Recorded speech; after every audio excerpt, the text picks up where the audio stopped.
तो देखिए, ज़्यादा बड़ी चीज़ नहीं होती स्टॉक को प्लेस करना, काफ़ी आसान चीज़ होता है। बस ये है क्या आपको उसकी ज़रूरत भी है, क्या इसका बेनिफिट आपको मिलने वाला है। और रही बात, ये वेरी करता है कि आप कौन से ब्रोकर को यूज़ करते हैं। क्या आप एंजल वन यूज़ करते हैं, ज़ीरोधा यूज़ करते हैं, अपस्टॉक यूज़ करते हैं, ग्रो यूज़ करते हैं। सारे प्लेटफॉर्म पे अलग अलग डिफरेंसेस हैं, 19-20 का अंतर है। तो ये सारी की सारी चीज़ें आपको कहाँ से मालूम चलेगा, उनके कस्टमर केयर से अच्छे से वो बता सकते हैं आपको कि किधर आपको कितना क्लेम मिलने वाला है।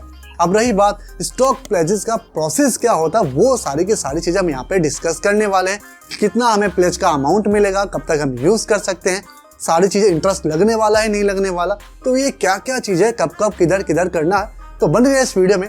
वीडियो चलते तो वीडियो को एक बड़ा सा लाइक करना है, छोटा सा चैनल का सब्सक्राइब का बटन होगा उसे प्रेस करना है, और छोटा सा एक नीचे डीमेट अकाउंट का लिंक होगा, क्योंकि स्टॉक तभी प्लेस करेंगे जब आप स्टॉक बाय करेंगे। अगर आपके पास डीमेट अकाउंट नहीं है तो नीचे जाइए, डिस्क्रिप्शन में क्लिक कीजिए, लिंक मिलेगा, लिंक पे क्लिक करके आसानी से डीमेट अकाउंट को ओपन कर सकते हैं। तो चलिए वीडियो को स्टार्ट करते हैं। तो रही बात स्टॉक को प्लेस करना, अब उसके लिए आपके पास जनरली स्टॉक्स होने चाहिए।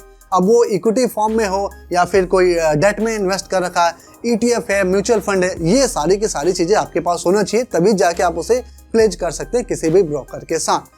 अब मान के चलिए आपके पास कोई इक्विटी में कोई स्टॉक पड़ा है, चाहे वो रिलायंस हो गया है, टाटा है, बिरला है, अडानी अंबानी, कोई भी हो, ठीक है। तो वो सारी की सारी चीज़ें आपको पास पड़ी हैं। अब उसमें से पर्टिकुलर कोई ऐसा स्टॉक हो, या रिलायंस के मान के चलिए रिलायंस है, उसे मुझे प्लेज करना है।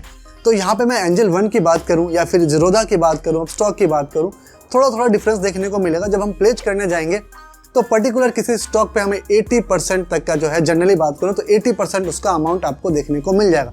यानी कि मान के चलिए कि मेरे पास रिलायंस का जो है 1 लाख रुपए का स्टॉक पड़ा है, ठीक है, उसकी वैल्यू 1 लाख रुपए की है, उसे मैं प्लेज करने जाता हूँ, उसका 80% यानी कि 80,000 रुपये मुझे अमाउंट उसका मिल जाएगा, ठीक है। वो जनरली डिपेंड करता है कि आपके पास कौन सा स्टॉक है, किसी में आपको 70% भी देखने को मिलेगा, जनरली आपको 80% देखने को मिल जाता है। अब रही बात, कई लोग जो है डेट में इन्वेस्ट करते हैं, तो अगर आपके पास डेट पड़ा है तो जनरली आपको वहाँ पे 90% अमाउंट देखने को मिल जाएगा, ठीक है।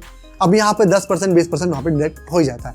अब आपको उस अमाउंट को करना क्या है, आप जो उससे ट्रेडिंग ही कर सकते हैं, FNO में कीजिए या इंट्राडे में जहाँ भी कर रहे हैं, तो आप उसे ट्रेड ही कर सकते हैं। अब वो टाइम पीरियड की बात करता है, जनरली कहीं पर 3-4 दिन है, 5-6 दिन, या मैक्सिमम उसे आप 7 से 10 दिन भी काउंट कर सकते हैं, उससे ज़्यादा नहीं हो पाएगा। जनरली आज के टिल डेट की बात कर रहा हूँ। ज़्यादा जानकारी के लिए आप उनके कस्टमर केयर से, सपोर्ट से जो है, अपने ब्रोकर के कस्टमर केयर को कॉल करना है, वहाँ से आप उनसे ज़्यादा जानकारी ले सकते हैं। तो 7 से 10 दिन रखना है। अब स्टॉक आपने बाय कर लिया, इंट्राडे में लिया है, आपने अपने ट्रेड लिया है, जो भी करा है, उसके बाद जब उसे आप सेल आउट करने जाएंगे 2 दिन बाद या 1 हफ्ते बाद, जब सेल आउट करेंगे, तो जितने का भी आपने वो स्टॉक बाय करा है या कोई FNO में ट्रेड लिया है, उसका 25% या 30% अमाउंट आपके वॉलेट में होना चाहिए। ये ब्रोकरेज टू ब्रोकरेज डिपेंड करता है, कोई बोलता है कि हमें नहीं चाहिए, कोई बोलता है 25%, कोई 30%, तो कोई यहाँ तक कि 50% की बात करता है। अगर होगा तो ही आप उसे सेल आउट कर पाएंगे, अदरवाइज काफ़ी लॉस में जाएंगे। अगर ऑलरेडी आप लॉस में उसे सेल कर रहे हैं तो, अगर आप प्रॉफिट में है तो कोई बात नहीं, अगर आप लॉस में है तो 25-30% आपको रखना ही रखना है, और आपका जो ट्रेड है अगर वो खुद लॉस में है तो काफ़ी ज़्यादा लॉस हो जाएगा। अगर आप लॉस को रिकवर करना चाहते हैं, आप ये जानना चाहते हैं कि आपके लिए स्टॉक प्लेस ज़्यादा आसान रहेगा, इजी रहेगा, बेहतर रहेगा, या फिर आपके लिए पे लेटर ज़्यादा आसान रहेगा, जिसे हम MTF भी बोलते हैं, तो इसके ऊपर मैंने ऑलरेडी एक वीडियो बना रखा है। आप इस वीडियो को ज़रूर जाके देखिए, आपके बहुत काम आने वाली है। इन दोनों वीडियो देखने के बाद आप खुद कंपेयर कर सकते हैं कि आपको पे लेटर लेना चाहिए या स्टॉक को प्लेस करना चाहिए।